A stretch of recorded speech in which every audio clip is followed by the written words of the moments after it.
Yo, greetings guys, welcome to another episode of The Breakdown with your boy DJ Odyccy, and I happen to be DJ Odyccy, of course, all the time. On today's video, I'm going to show you how to actually use the mixer on FL Studio. Some tricks that I use every time I use this mixer. So we'll just do like a walkthrough onto the mixer. It's not going to be a long video, so let's just get into it. So one thing you'll notice about the mixer, it looks like this. This is the mixer thingy here. For those that don't know, this is the mixer. So let me get into my pack here.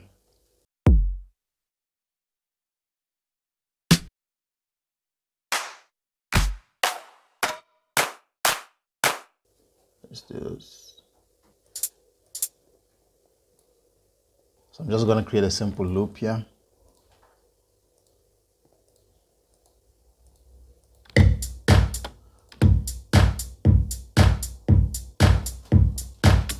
That simple loop.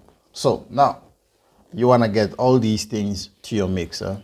This is the easiest way. You can highlight, you can just click on this and then you can just drag it and then it will highlight everything, and you can just say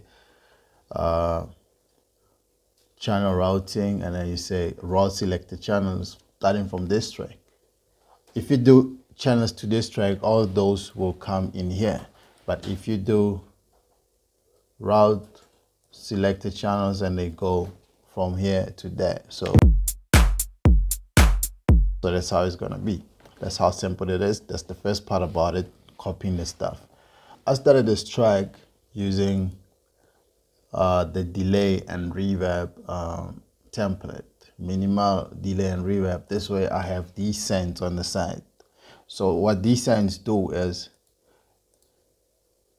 it has everything to do with routing. If you look at this kick here, it goes through these four things and it also goes through the master. The master is fully there, and then here it's just down, And so if I put in the reverb, I'll just drag this like this.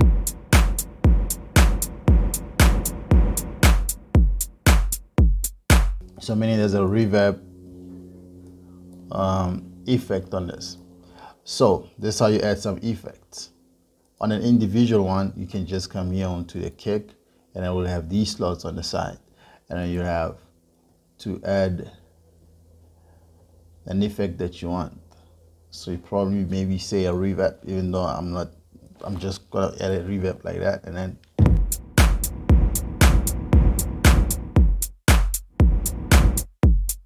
so they have the same type of effect, just two different ways to actually put in your reverb onto your sound or sample. When you remove the dry, you can't hear the kick anymore. All you hear is the reverb. So that's how it works. And then you can also reduce the reverb here as well. Maybe you don't have the dry at all. You take these two up here.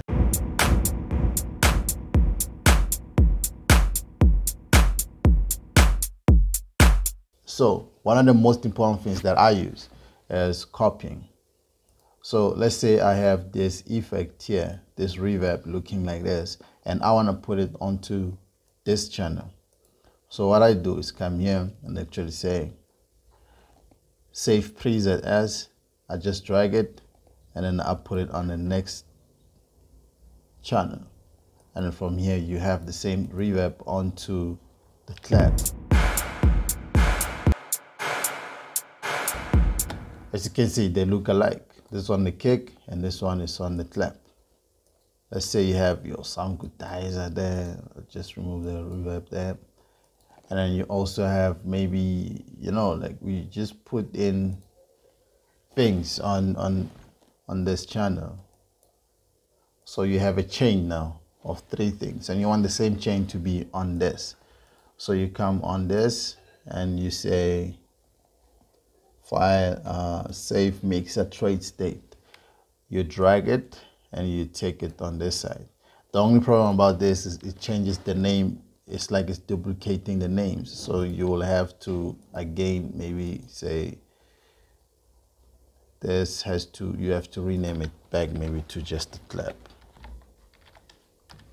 So that you can know what you're working with. Here and here you have the same type of effects. So that's how you actually use the mixer as well. So there's different ways to route things on the mixer. This is the way, this is the effect way, and then there's another way to create a bus. So now, say you have a stake that you want to do. Let's say you want to have a drum mix. Let's say a drum mix. So all of these must pass through here.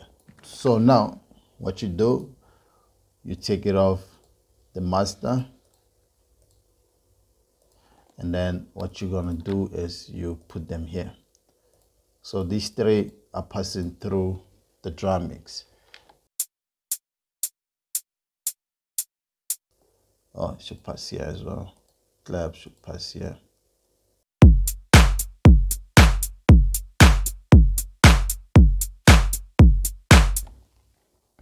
So these three are passing through here. So you want the volume to be the same as this one. So it looks like that. So that's how you actually route to another, and then you have a drum mix. You can control the drums with one volume.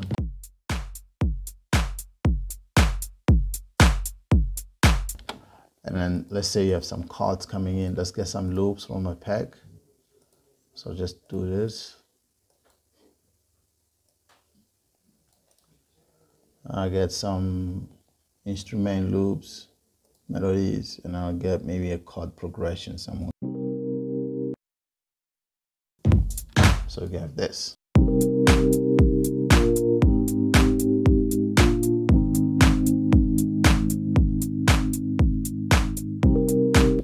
So you want to route this to the channel, you probably say here, and then route this track here. And then, so whenever you feel like this is low, the drums are low, you can just, so you can control them with one volume, you know. So it helps out a lot when you're actually working with a lot of sounds, you know. You don't have to go back and start highlighting everything. Yes, you can do this and then reduce these.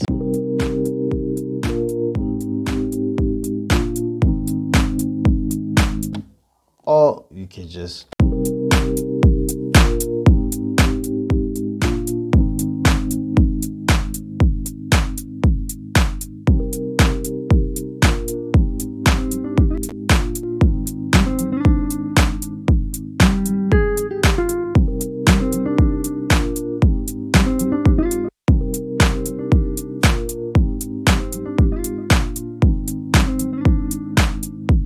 this helps you out to actually know your way around the mixer. Okay, another trick about the mixer again is when you're doing recordings for your music. So when you have to record music, the mixers also play a big part into this, especially on FL Studio. So you have to arm recording. So you can arm here, but the problem is that you don't see your microphone. I'll add the microphone here. You can see it's nothing going on. So you have to find here. I know I'm recording on my sound card, and then it's a mono working only on the left. So I'm just gonna choose here.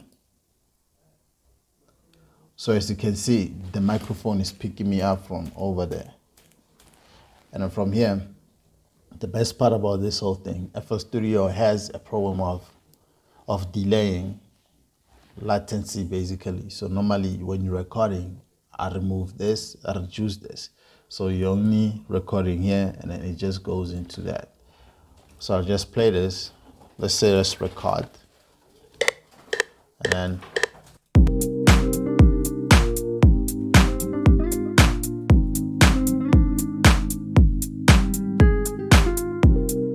as you can see, it was picking up the sound from the speakers. And if I play this now,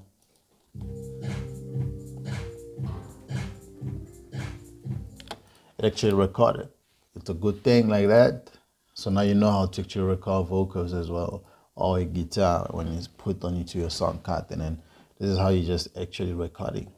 That's how it is. And then when you don't want to record the audio, you just disarm it, and then you can just record maybe your MIDI or whatever that you want to do. So I think this is one of the things that's most important when you're actually using the mixer. And then everything goes through the master. Normally when I'm on a master, I don't actually put anything when I work. I don't want to put like anything on my master channel. but the master is where you actually put in maybe your maximas, your limiter at the end of when you're done mixing or something. You just want it not to hit a certain level, but we'll come through to that some other time. So for now, that's what we have.